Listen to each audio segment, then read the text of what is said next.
Have you ever stopped to think about what happens when a company fires the wrong person? I'm not talking about a powerful executive or someone with influential connections. I'm talking about a janitor, a simple, quiet man, invisible to everyone else. But what if I told you that this man kept a secret for 22 years that could bring down a billion-dollar company in a matter of days? Stay with me until the end, because this story will make you rethink everything you know about power, justice, and revenge. They fired the wrong man.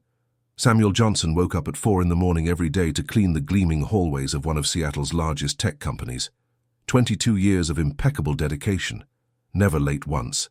Never complained about anything. To the suited executives rushing through the corridors, Samuel was practically part of the furniture. Invisible, expendable, just another employee doing the dirty work while they built digital empires. But on a cold Friday in November, everything changed. Samuel was called into the Human Resources Manager's office and fired without any real explanation.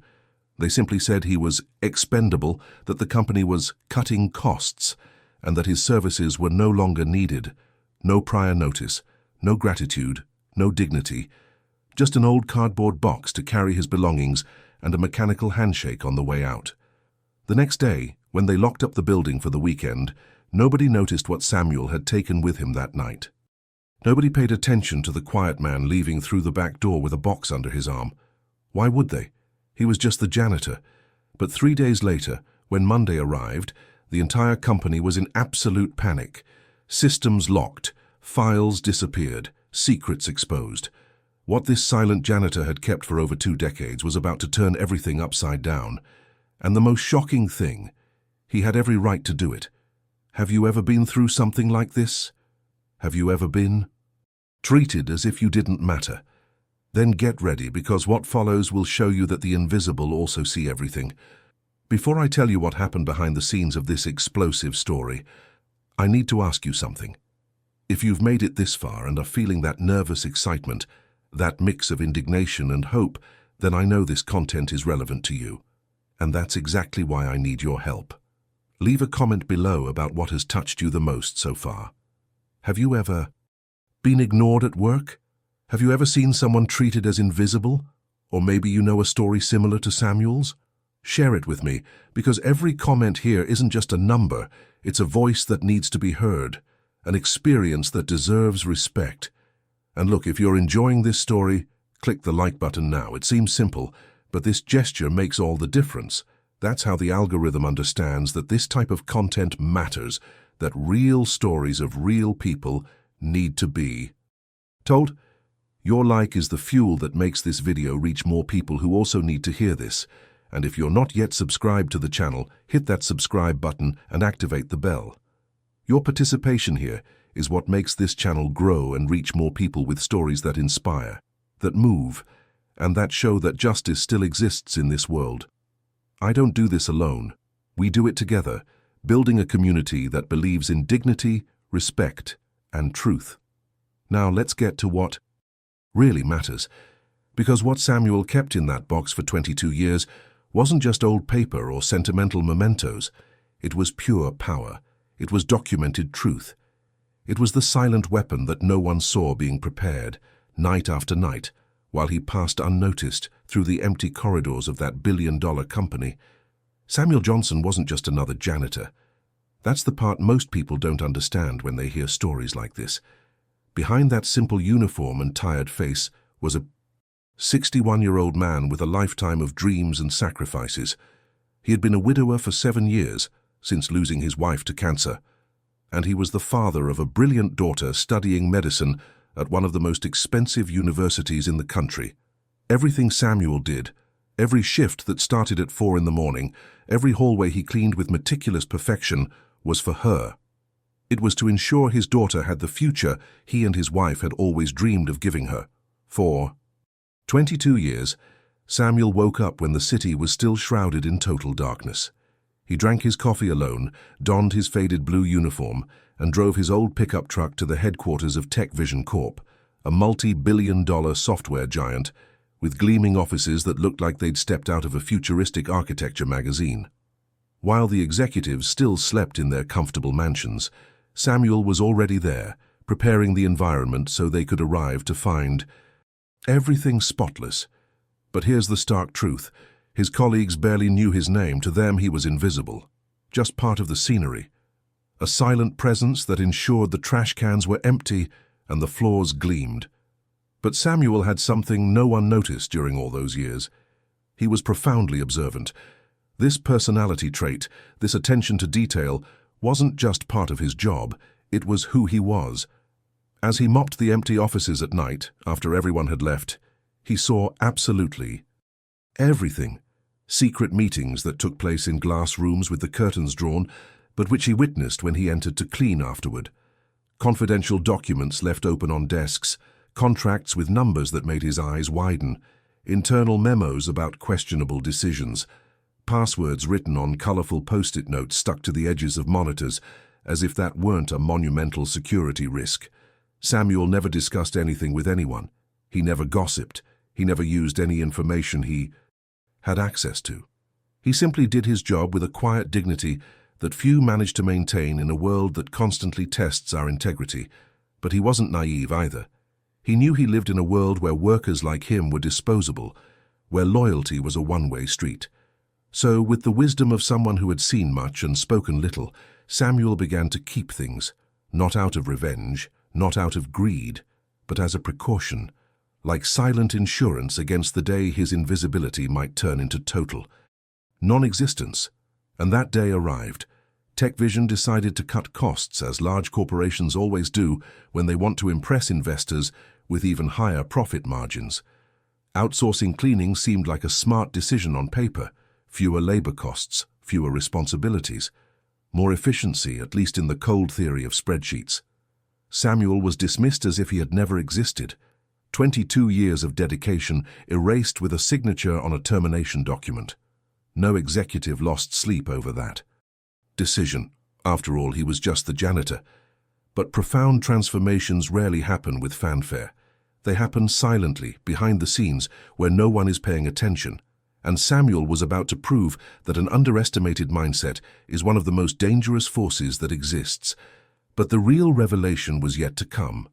What happened that last night of Samuel's life inside TechVision would trigger a series of events that no one, absolutely no one, could have predicted. The morning of his dismissal began like any other for Samuel. He arrived at his usual time, prepared his cleaning supplies, and began his meticulous routine. But around 10 o'clock, when the building was already full of employees rushing around with their iced coffees and silver laptops, he received an email asking him to go to the Human Resources office. Samuel felt something different in the air at that moment. Perhaps it was intuition. Perhaps it was just the weariness of someone who had seen this type of summons happen to other colleagues over the years. He went up to the 10th floor, knocked on the frosted glass door, and went inside. The Human Resources manager was a man in his early 30s, with gelled hair slicked back, a perfectly pressed dress shirt, and a rehearsed corporate smile that barely reached his eyes. This man had never exchanged 2 words with Samuel in all the years they had worked in the same building. He didn't even know that Samuel had a daughter in medical school. He didn't know that Samuel had lost his wife. He didn't know anything, because to him Samuel was just a number on an operational cost spreadsheet. And it was with this bureaucratic coldness that he said, bluntly, without any trace of humanity in his voice, "The company is changing direction. Your services are no longer needed. You have until the end of the day to remove your belongings." That's it. 22 years summed up in 3 mechanical sentences. No prior warning, no severance pay beyond the legal minimum, not even a simple thank you for years of impeccable dedication, no sincere handshake, no recognition that this man woke up before sunrise every day to ensure that corporate environment shone. Samuel stood there for a few seconds, processing the impact of those words. He could have screamed, he could have cried, he could have demanded explanations or begged for a second chance, but he did none of that. He simply nodded, in that calm and resigned way of someone who has learned. That dignity sometimes means accepting the blow in silence. He went back down to his locker room at the back of the building, put away his cleaning supplies one last time, and began to gather his few belongings. A photo of his daughter on her high school graduation day. An old mug his wife had given him years ago. A worn coat hanging in the rusty closet. But before leaving for good, Samuel did something no one saw. Something that would change absolutely everything. He walked through the empty back corridors, the ones the executives didn't even know existed, and entered a small storage room hidden behind the emergency stairs. It was a place only he had access to, because only he needed to go there to retrieve cleaning supplies and old equipment. And it was from there that Samuel pulled out an old dusty cardboard box. The box was marked with the word Archives, handwritten in faded black pen. It had been there for years, silently stored on a high shelf, covered in cloths and cleaning. Products that made it practically invisible. No one ever asked what was inside. No one ever cared enough to. Samuel tucked the box under his arm, took one last look at the place that had been his second home for over 2 decades, and left through the back door without making a sound. No dramatic goodbyes, no pitying glances, just an invisible man leaving with a box that no one thought had any value. But seemingly small decisions change entire trajectories. This box held hidden truths that Samuel had patiently collected over the years, not out of malice but out of prudence, and now that the company had shown exactly how much he was worth to them, Samuel was about to show how much they had underestimated the wrong man. If you're feeling that growing tension, that premonition that something big is about to happen, then you need to subscribe to this channel now, because stories like this, with real revelations and profound transformations, are exactly what we share here. You are part of this journey. The weekend arrived shortly after Samuel's dismissal, and while the city slowed down and the offices emptied, no one at TechVision had the slightest idea of the storm brewing behind the scenes. The weekend passed with its usual irritating normalcy. Saturday and Sunday slipped by peacefully in Seattle. The company was completely shut down, as usual. TechVision executives enjoyed their days off in their upscale homes, took their children to soccer games, had barbecues on balconies overlooking the lake, and sipped their expensive wines while watching series on giant screens. No one thought about Samuel for a second. Why would they? He had already been removed from the equation, erased from the access systems, replaced by a third-party company that would start the following week. For them, that chapter was already closed. It was just another cold, calculated business decision that had already been mentally filed away, along with hundreds of other decisions made. That quarter. Samuel, on the other hand, spent the weekend at home. He spoke at length with his daughter on the phone, reassuring her that everything was fine, that he was old enough to retire anyway, that she didn't need to worry about anything. He didn't mention the humiliation. He didn't mention the coldness with which he had been treated. He only said that it was time for a new phase. And during those 2 days, he meticulously organized everything he had inside that dusty box. He separated documents by date. He reviewed notes he had made over the years. He scanned important pages, and he made a decision that would change not only his life, but the entire trajectory of a billion-dollar corporation. Then Monday arrived. The day began like any other for TechVision employees. Cars pulling into the underground parking garage at 7:30 a.m. People hurrying by with their leather backpacks and wireless headphones. Onboard cafeterias already serving lattes and cappuccinos.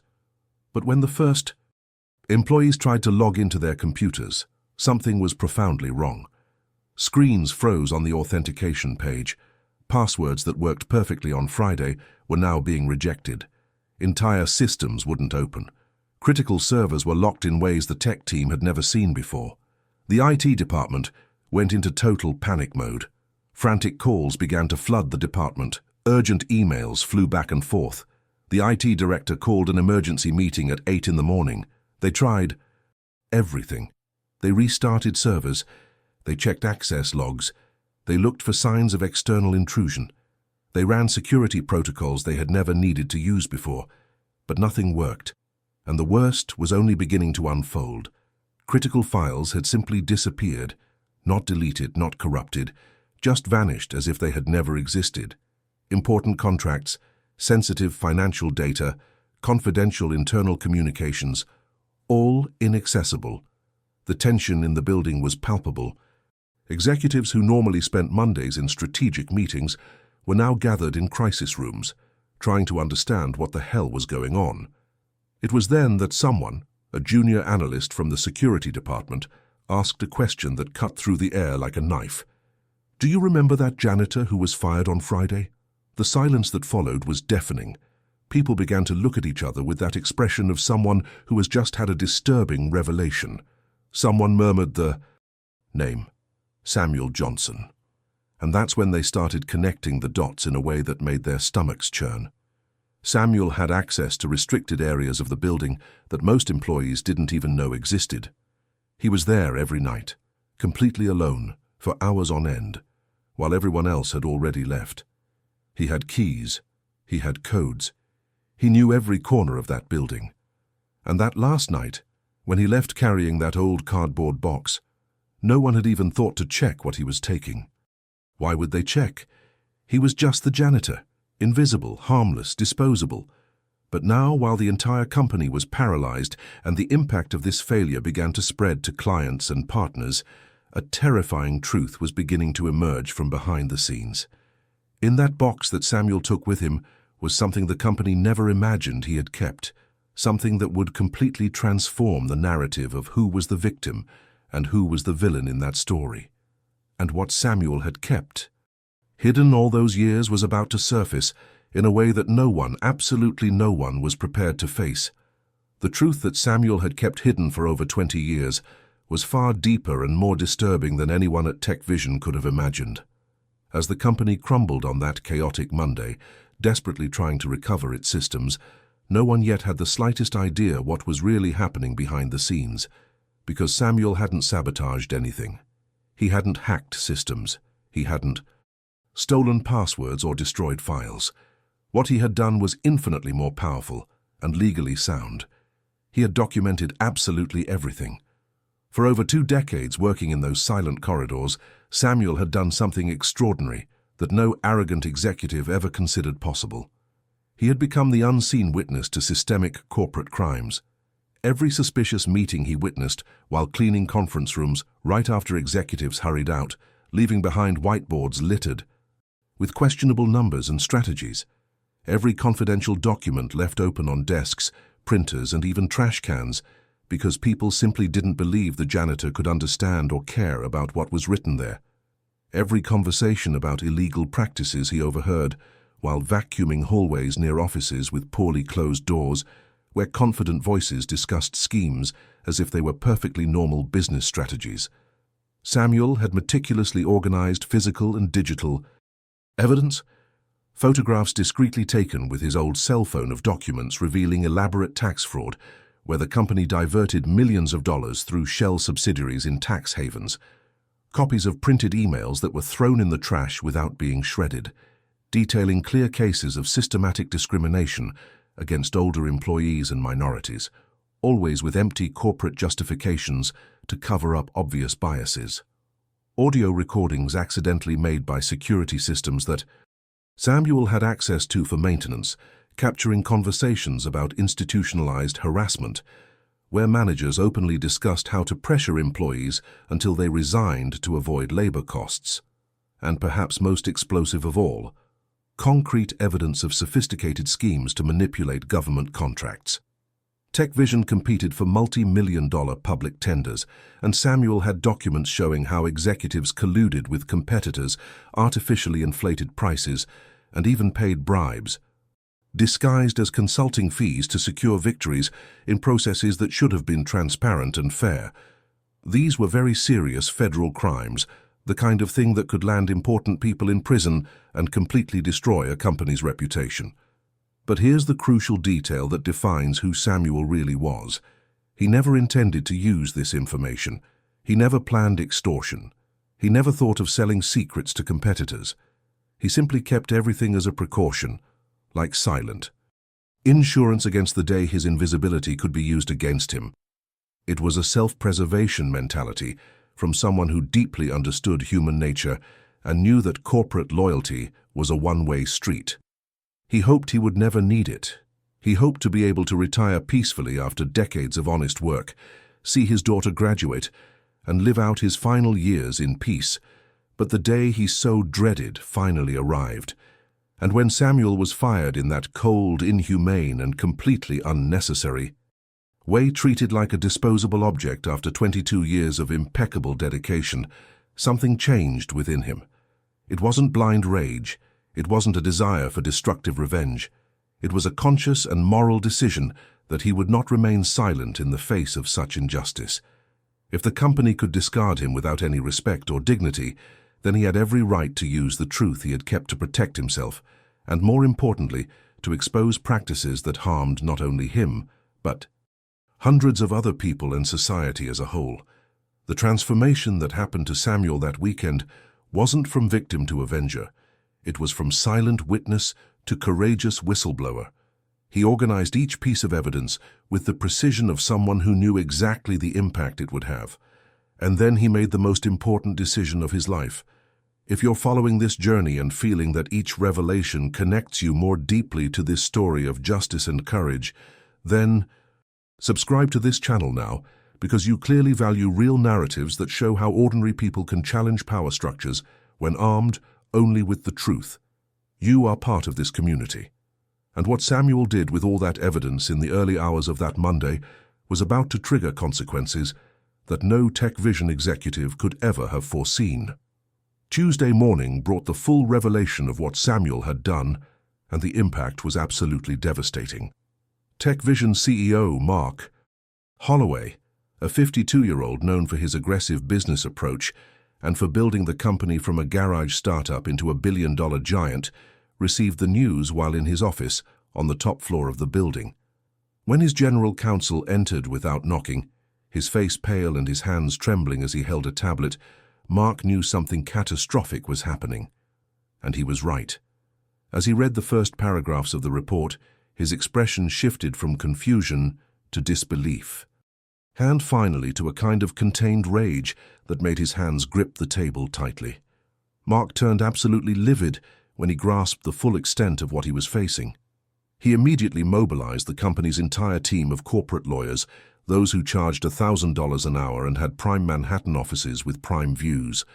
Frantic calls were made, emergency meetings were called, and Mark's first order was clear: find Samuel Johnson and get him to answer the phone.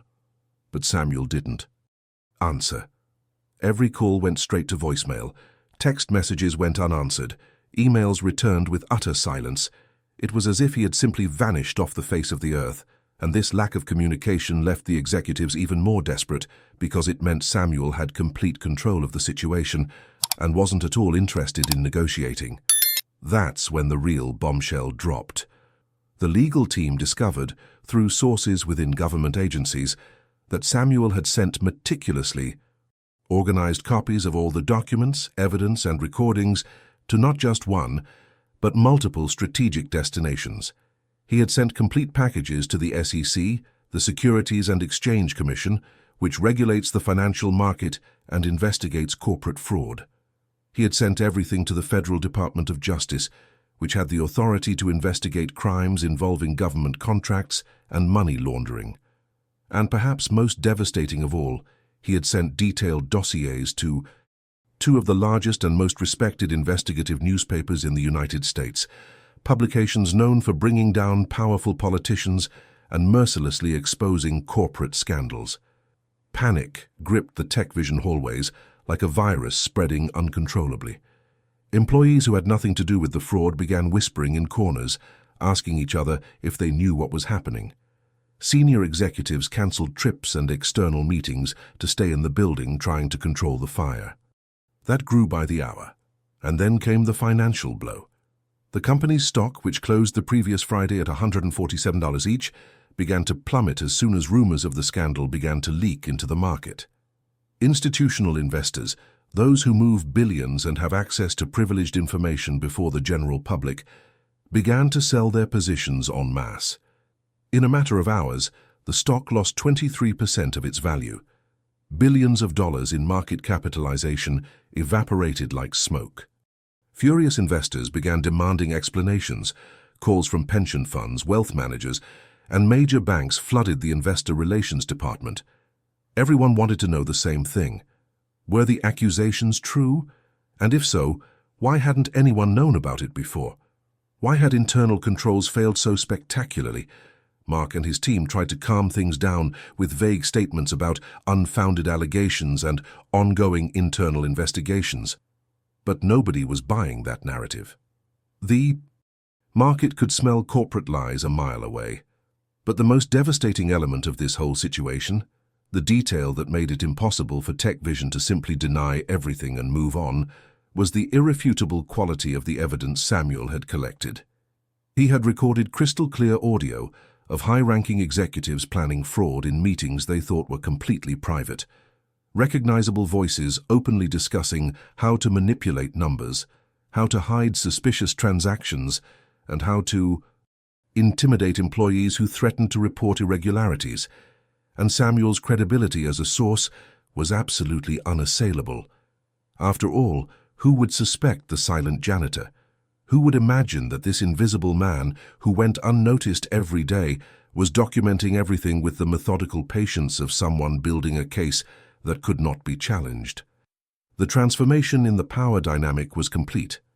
Samuel, who just days before had been considered expendable and irrelevant, now controlled the fate of an entire corporation. And while TechVision was sinking in a sea of accusations and investigations, Samuel was about to take the next step that would leave everyone absolutely shocked. A week after the scandal broke, when the storm had already swept through all the news outlets and social media, Samuel finally broke his silence in a way no one expected. He agreed to give a single interview, not to a major television network with luxurious studios and famous presenters, but to an independent journalist known for his serious and investigative work on social justice and labor rights. The interview took place in Samuel's modest home, a simple building in a working-class neighborhood of Seattle, with furniture worn by time but impeccably clean, framed photos of his family on the walls, and a sense of humble dignity that contrasted completely with the glass and steel offices of TechVision. Seated in his old armchair, wearing a simple button-down shirt and jeans, Samuel spoke with an impressive calm for someone at the center of one of the year's biggest corporate scandals.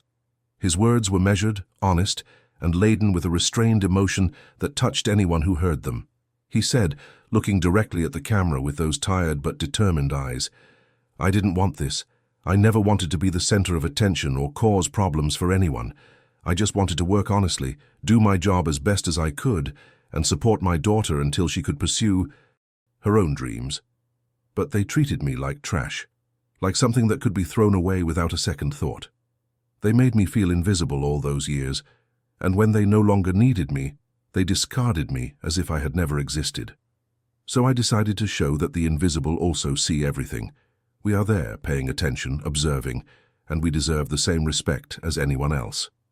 The interview was published online on a Thursday afternoon and went viral with astonishing speed.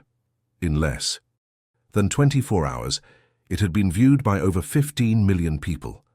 Short clips of the interview spread across all social media platforms. People shared the video with emotional comments, often writing that they had cried listening to Samuel speak. His story resonated deeply with millions of people across the country who immediately identified with his experience of being treated as disposable in their own jobs. Workers from all walks of life began sharing their own experiences in the comments and in posts inspired by Samuel's courage. Janitors from other companies shared stories of being ignored and disrespected. Nurses spoke about working inhumane shifts without recognition. Teachers shared frustrations about being undervalued despite shaping children's futures. Delivery drivers, supermarket cashiers, call center operators, night security guards, people from all professions that society often considers invisible, began using the hashtag that organically emerged from the interview, something like "The invisible also see." It was a spontaneous movement of collective validation, where ordinary workers finally felt that their experiences mattered and that they had the right to demand dignity. Samuel became, completely unintentionally, an unexpected symbol of silent resistance. Not the noisy, aggressive kind, but the patient, methodical, and deeply moral kind. He represented the idea that ordinary people, when treated with systematic disrespect, have the power to hold even the most powerful corporate structures accountable. His story showed that careful documentation, strategic patience, and courage at the right moment could be more effective than 1,000 ignored protests or complaints. His journey from invisible janitor to nationally respected whistleblower was living proof that real transformation happens when hidden truths finally come to light. And what about TechVision? The company was sinking into a monumental scandal that grew larger every day. Federal investigations were in full swing. Investigative reports came out daily, revealing disturbing new details about the toxic corporate culture that had allowed those systematic frauds. Executives began distancing themselves from each other, hiring individual lawyers and pointing fingers in all directions. The company's market value had fallen by more than 40%. Major government clients were suspending contracts, and the impact went far beyond the financial. The reputation built over decades was completely destroyed. If you are following this story and feel that each chapter reveals something important about justice, dignity, and the power of truth, then subscribe to this channel now, because you clearly value narratives that show how real change happens. You are part of this community that believes in accountability and respect. But the consequences of this monumental scandal were only beginning to unfold, and what would happen in the following months would change not only TechVision, but would set important precedents for the entire corporate world. The ensuing federal investigations were swift, comprehensive, and utterly devastating for TechVision.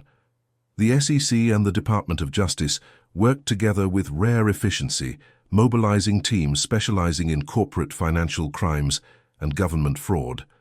Forensic auditors entered the company's offices with warrants and began scrutinizing every transaction, every contract, and every internal communication from the past 10 years. And what they uncovered absolutely confirmed everything Samuel had documented.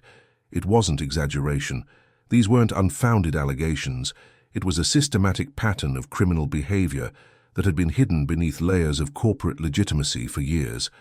TechVision had defrauded millions of dollars in taxes through elaborate schemes involving transfers to shell subsidiaries in offshore jurisdictions, manipulation of values in international contracts, and fraudulent declaration of operating expenses that never existed.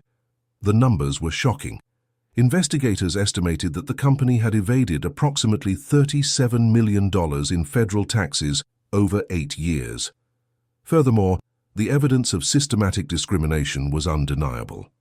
Hundreds of documented cases of older employees being forced out through psychological pressure tactics, while internally executives openly discussed how to rejuvenate the workforce without paying adequate severance.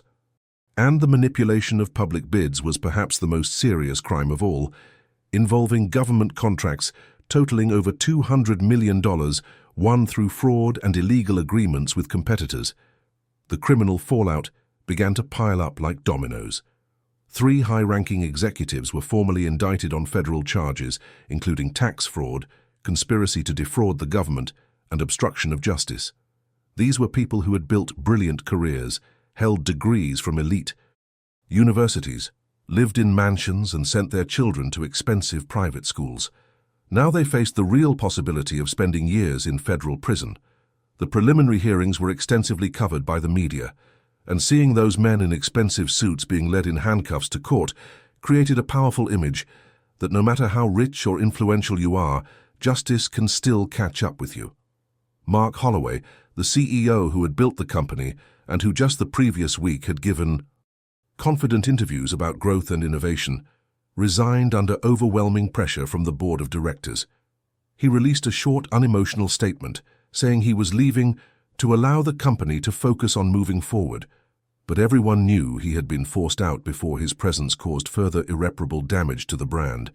The company paid record fines totaling over $150 million in tax penalties, discrimination, compensation, and settlements with the government related to fraudulent contracts, and it had to completely restructure its leadership, bringing in external consultants to implement new compliance and transparency protocols that should have been in place from the start. But for Samuel, The greatest victory in all of this wasn't measured in newspaper headlines or executives going to jail. It was something much deeper and more personal. It was the moral victory of having done the right thing, even when it would have been much easier to simply accept the injustice and move on quietly. He sued TechVision for wrongful termination, age discrimination, and whistleblower retaliation, and received an out-of-court settlement of $4.2 million. It was an amount that would completely change his life and his daughter's life. But Samuel has always been clear in subsequent interviews that the money, while important, wasn't the central point of it all. What truly mattered was that his daughter, that brilliant young woman who had inherited her father's work ethic and integrity, could finish medical school without crushing debt. She wouldn't have to spend the next 20 years paying off student loans. She could choose her specialty based on passion, not salary. And Samuel was finally seen, finally heard, finally respected. People who would never have noticed his presence now asked to hear his story. Workers across the country recognized him as someone who had the courage to stand up to corporate giants. And most importantly, he looked at himself in the mirror knowing that he had defended not only his own rights, but the rights of all those who are treated as invisible every day. But this story still had one last chapter, a final lesson that Samuel would leave for all of us about the true meaning of justice and integrity. The story of Samuel Johnson teaches us something profoundly powerful that transcends the specific details of his case and touches on universal truths about human dignity, power, and justice. The most important lesson is this: never underestimate those you consider invisible. Never assume that the people around you who occupy positions considered inferior in the social or corporate hierarchy are not paying attention, do not understand what is happening, or do not have the capacity to impact your life in ways you never imagined. That person who cleans your office while you've already gone home, who empties your trash cans and sees the documents you throw away without a second thought. That person who delivers your food in the rain, who knows your address and your schedule. That person who guards your building overnight, who has access to places you don't even know exist. All these people are completely human, with complex stories, families they love, dreams they pursue, and an inherent dignity that does not depend on the title on their badge or the salary at the end of the month. And more than that, these people are paying attention. They see things. They hear conversations. They observe behaviors, not because they are being malicious or invasive, but simply because they are there, present behind the scenes of your life in ways you completely forget. Samuel spent 22 years seeing absolutely everything that happened in that company. He was there when executives thought no one was looking. He was there when sensitive documents were carelessly left aside. He was there witnessing decisions and conversations that revealed the true character of the people who ran that corporation.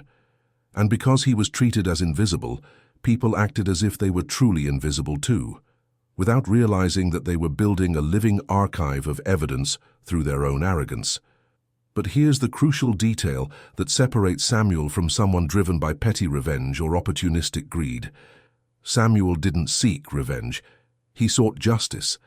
And the difference between those two things is absolutely enormous, both morally and practically. Revenge is emotional, impulsive, and often disproportionate.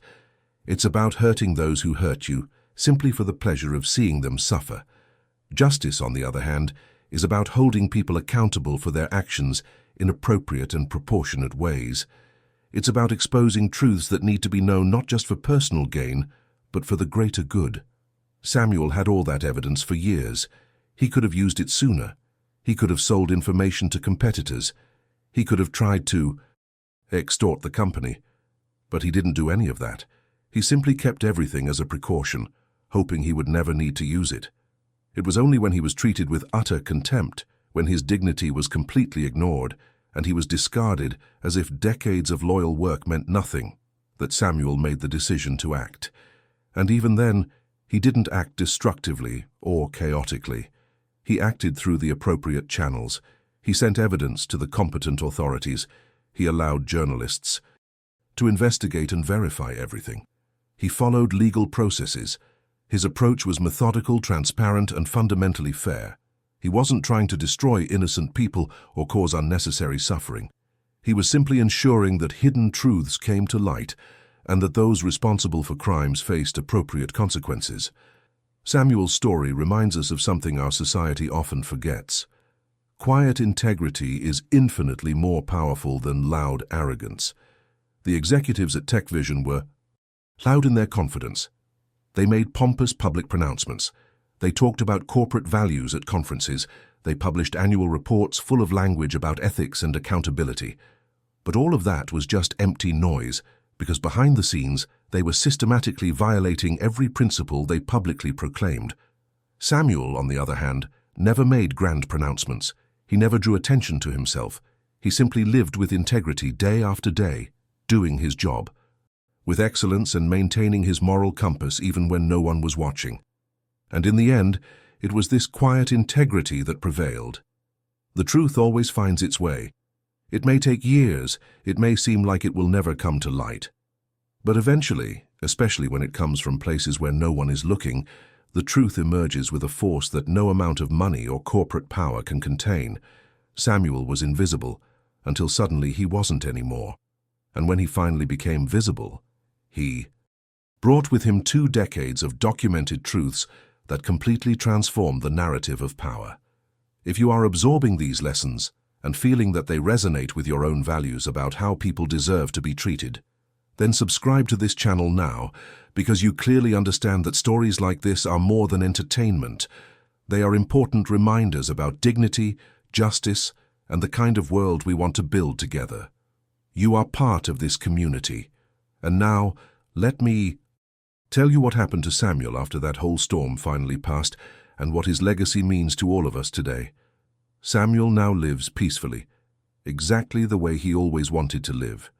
He continues to live in the same modest house he shared with his wife for decades, the one with the small garden he personally tends to on Saturday mornings, and the veranda where he likes to have coffee while watching the sunrise. He hasn't drastically changed his lifestyle despite the financial settlement he received. He didn't buy a mansion. He didn't acquire luxury cars. He didn't start traveling the world flaunting his victory.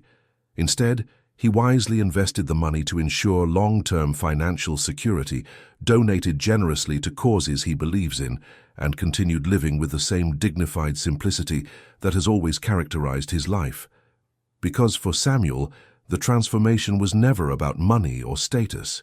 It was always about being seen, being respected, and ensuring his daughter had the opportunities he and his wife dreamed of giving her. And his daughter, that brilliant young woman who studied medicine while her father cleaned offices before dawn, graduated with academic honors and did something extraordinary that directly reflects the values she learned by observing her father's journey. She opened a free medical clinic in an underserved Seattle community, offering quality care to people who wouldn't normally have access to adequate health care. The clinic serves janitors, cleaners, drivers, delivery people, security guards, cooks, and all those invisible workers who keep the city running but rarely receive the recognition or resources they deserve. She openly says in interviews that she was inspired by her father's humility and integrity, by seeing how he maintained his dignity even when the world around him tried to convince him that he was worthless. This legacy of compassionate service and advocacy for the invisible is perhaps the most beautiful and lasting impact of this entire story. Regarding the sudden fame that came with the scandal and media attention, Samuel dealt with it the same way he dealt with everything in life, with quiet humility and clear boundaries. He refused dozens of offers for interviews on high-profile television programs. He turned down lucrative offers from publishers wanting to publish his biography. He refused invitations to speak at corporate conferences on ethics and transparency. When pressed by persistent journalists about why he didn't want to capitalize on his story, he said simply and with disarming honesty, "I did what was right. I didn't do it for attention or to become famous. I did it because I had no other moral choice. Now I want to live in peace, enjoy the time I have left with my daughter, tend my garden, and maybe go fishing now and then. This is the life I always wanted." Samuel's mindset teaches us something crucial about true victory and success. He didn't measure his achievement By the number of followers on social media, or by the amount of money he could have earned selling his story. He measured it by the fact that he defended his principles, protected his dignity, and secured a better future for his daughter. He measured it by the inner peace of knowing that when tested by the most difficult moment of his life, he responded not with destructive bitterness, but with courageous beginnings. And he measured it by his ability to return to living quietly without carrying the weight of having remained silent in the face of injustice. Samuel's story is a powerful reminder that true change rarely comes from noisy or obvious places. It comes from behind the scenes, from the margins, from places where no one is paying attention until it's too late to hide the truth. It comes from people who have been underestimated, ignored, and discarded, but who have maintained their quiet integrity, patiently waiting for the right moment to act. And it comes from the courageous decision to use what you know not to indiscriminately destroy, but to specifically hold accountable those who have abused their power. And you? Do you know someone invisible who deserves to be seen, someone who works every day with dignity, but rarely receives recognition? Perhaps it's someone in your own life, someone you pass by every day but never really noticed. Or perhaps you yourself are that person, silently carrying your own burden while the world around you acts as if you don't exist. Samuel's story reminds us that every person matters, regardless of their position or salary. It reminds us that dignity at work is not a privilege, it's a basic right of every human being. If this story resonated with you, if you felt something genuine while following this journey from beginning to end, then leave the phrase, "I'm with you until the end," in the comments, so I know you made it this far and that this message truly touched you. I read all the comments, and I'm genuinely happy to know that there are people on the other side who value this kind of content that we bring here. Tell me also, have you ever been through an unfair situation at work? How did you deal with it? Did you stay silent or did you take action? Your experiences matter and can inspire other people who are going through similar situations. And look, if you're not already subscribed to the channel, now is the perfect time. Click that subscribe button, because here we tell real stories that inspire real change. It's not empty entertainment. These are narratives that make you think, feel, and see the world differently. And leave a like too, because that shows the algorithm that this type of story needs to reach more people, needs to be seen by those who also believe in justice, respect, and dignity for all. There's a video right here that you need to watch now. It's about another true story of transformation and courage that will move you just as much as this one. Click and stay with me there, because we're only just beginning this conversation about what it means to fight for dignity in a world that often tries to make you feel small. See you in the next video.